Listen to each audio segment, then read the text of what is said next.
Now joining us here, meteorologist Kim Cunningham and meteorologist Mark Elliot. And guys, all of us here at the Weather Channel were watching that video with our jaws down. As meteorologists, what were you guys thinking about when you were watching this? I was on the air when this was happening, Chris, and we had a couple of those tornado chasers actually showing us live, maybe not that exact video, but showing us almost the exact same thing. And it took a minute, I think, to really realize what was happening. You know, it never ceases to amaze me because you think you've seen it all, and then you see one massive tornado, and then a couple minutes later another one nearby, and you're like, whoa, there are two large tornadoes. So we were panicking for these folks, obviously, in Pilger. And it was hard to determine which one was the dominant one. Right. But it turns out they give me a two-shot four. Right, Mark?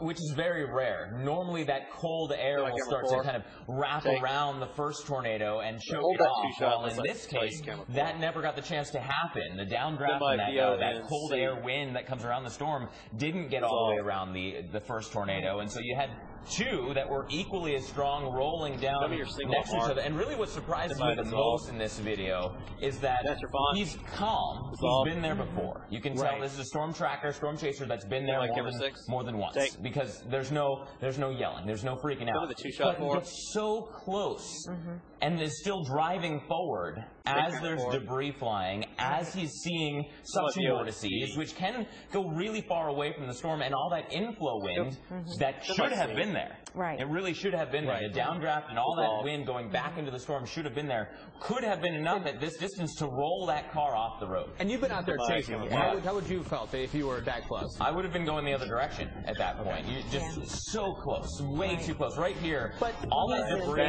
debris could hit him. The wind should be almost as strong where he is in that video outside of the tornado as it is in the tornado. But it wasn't, though. Right. And that's what's interesting about this. But you wouldn't have known that at the time. It's one of the things that's going to be analyzed now. Sure. Over the years to come, people are going to be analyzing this storm for the fact that there's two tornadoes that are as strong as they are, and why that downdraft wind didn't come back around and choke off the first tornado.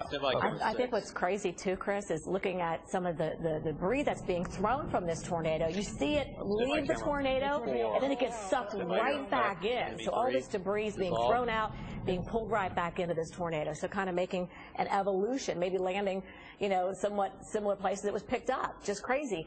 And you could actually see, like you said, some suction vortices with that tornado. At the beginning of that, I almost wonder if you see the satellite tornado beginning to develop to the west of it. You can't see it on this, but if that eventually ends up being the second tornado that develops. It does. Yeah. So you see it to the left of it earlier, and then eventually it moves around and develops. So we see all the debris right here, and that's a sign of just all the damage that happens. So let's take a look right now at some aerial video of the aftermath of this storm in Pilger, Nebraska. And guys, what are your thoughts when you see this? I mean, that's the power of the storm. The earth there is actually picked up and scorched in that circular motion from the winds of the tornado itself. You can see that the ground is actually scoured away in that opening shot. Right. So EF4, some areas actually did report or did receive EF4 damage, and for that to happen, you know, you have homes that are well built that actually are totally, reduced to rubble, but landing mainly around the foundation. For EF5, it's swept away. But probably have seen that, and maybe look at these grain silos just totally destroyed. And look, you got grain out there. You see that the soils it looks different color there. Yeah. What's also unfortunate as the camera here pans away, look around the town.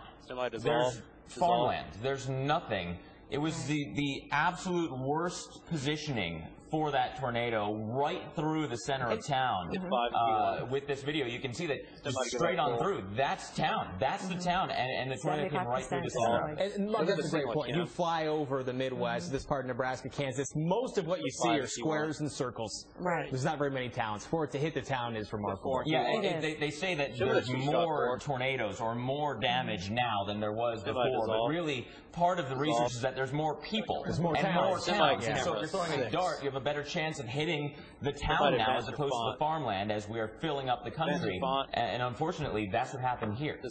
And even one chaser I know was on this, Ben McMillan, yesterday, and he saw that it wasn't hitting anything yet, but then he could see it was getting close to the town, and that's when it was like, wow, all that land area in Nebraska, it's going to hit this one town. It's heartbreaking. All right. Thank you two very much for your perspective. We appreciate it. Now we'll take a look at our number 2 video.